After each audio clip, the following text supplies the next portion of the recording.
Hey guys, it's Corey. So it's 2021 and you've decided to start using a protein powder to increase the amount of protein in your diet. But if you haven't noticed already, protein powder can be chalky and taste pretty bad. So in today's video, we're gonna cover 4 ways to make your protein powder taste better. Tip number 1, and the most important tip I have for you today, is that you've got to get the right protein powder. I've been using protein for years and I've tried about a dozen different protein powders, and let me tell you, they are not all created equal. I've really boiled it down to 3 main factors to consider when buying protein. Number 1 is the taste, number 2 is the texture, and number 3 is the type of protein powder itself. So let's break those down. The first up is taste. Guys, I'm just gonna make it really plain and simple for you. You want chocolate. None of the other tastes are gonna be nearly as good as chocolate. Feel free to look it up. All the top tastes, all the top brands, it's always gonna be some level of chocolate. Vanilla can be okay, but it's not quite as versatile because if you add it with milk or something like that, it's gonna taste kind of nasty. So I definitely recommend chocolate, plain and simple.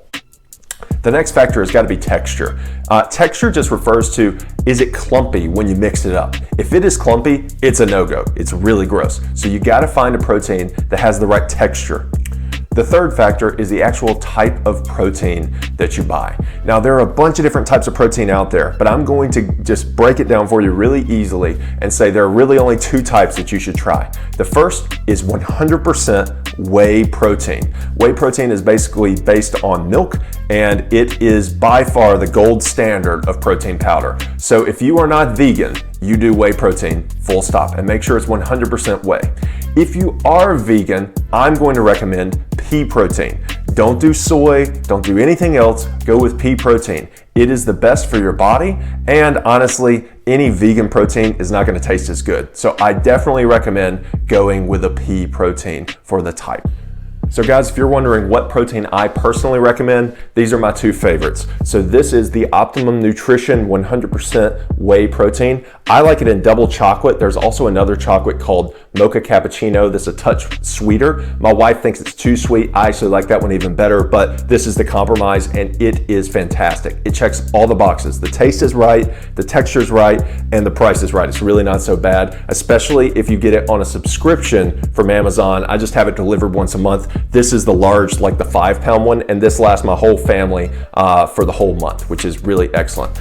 If you are vegan and so you're not wanting to do the whey because it's an animal product, this is the protein I recommend. It's 100% pea protein.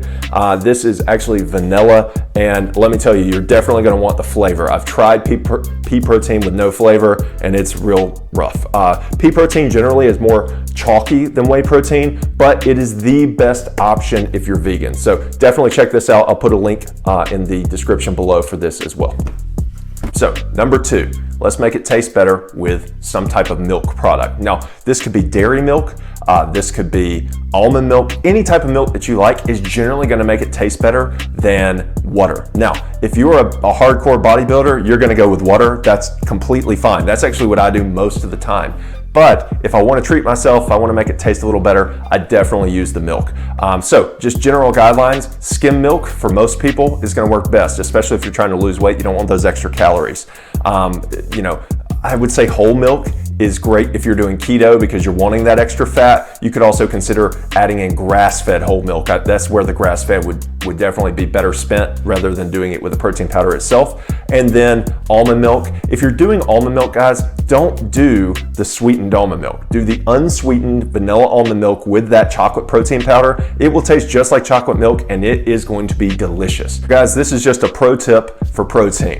That's terrible, I'm sorry. So this is a pro tip for protein. I just did it again, Jesus.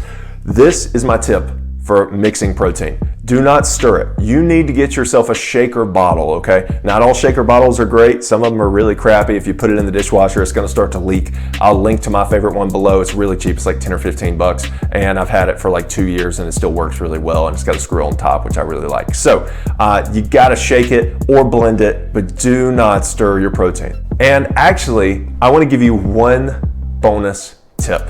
Now this is a personal favorite of mine. You might not like it, but I really like it. So I love Starbucks, I love coffee shops. So what do I do to keep the sugar down, but also to get my protein for the day? Guys, I literally just add coffee and protein powder together. Now at first you're gonna be like, Corey, you are gross. I'm never watching another video of yours.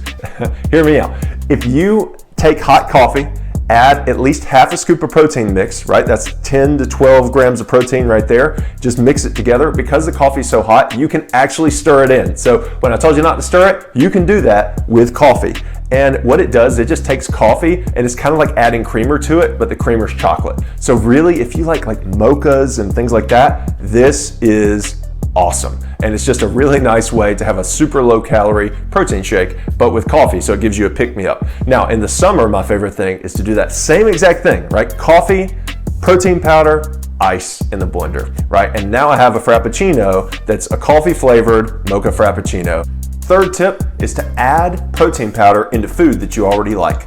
Think about things like oatmeal. Warm up the oatmeal, stir in the protein powder, and it's delicious. Think about things like Greek yogurt. Think about things like pancakes even. If you're gonna do pancakes, my recommendation is to do vanilla. Some people really like the chocolate pancake idea though. So think of ways, creative ways that you can add these things into food that you're already eating. Because chances are it's gonna take out that chalky taste and it's gonna be something that you can still enjoy. So guys, think of it as 1-to-1. 1 gram of carbs, 1 gram of protein, right? This is gonna help you lose that weight if you're trying to lose weight, because the protein is going to help regulate how your body handles those carbs that you're eating. So my fourth tip is to add this stuff to smoothies. Why add it to smoothies, you ask? You wanna add it to smoothies because it tastes fantastic. This is the single best way to make your protein powder taste awesome. So add it to smoothies. And guys, get creative here. Now here's what I do.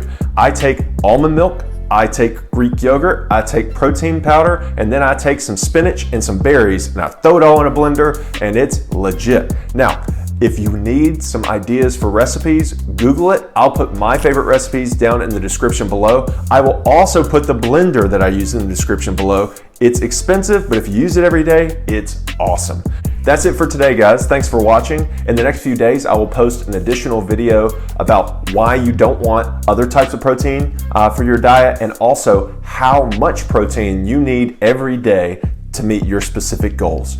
To be sure you don't miss these and future videos, please hit the like and subscribe button below. Thanks again for watching, guys. We'll catch you next time.